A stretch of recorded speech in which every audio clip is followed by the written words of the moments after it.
परमात्मने नमः।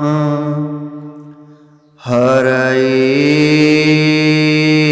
नमः।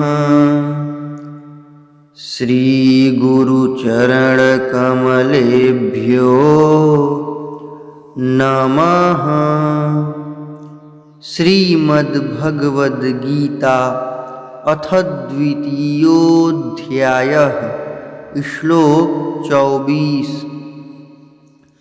अच्छेद्योऽयमदाह्योऽयमक्लेद्यो शोष्य एव च नित्यः सर्वगतः स्थाणुरचलोऽयं सनातनः।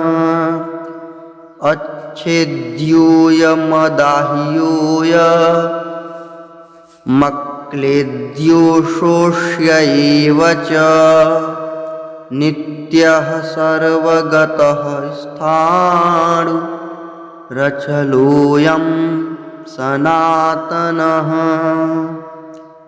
अर्थ: क्योंकि यह आत्मा अच्छेद्य है, यह आत्मा अदाह्य, अक्लेद्य और निःसंदेह अशोष्य है तथा यह आत्मा नित्य, सर्वव्यापी, अचल, स्थिर रहने वाला और सनातन है।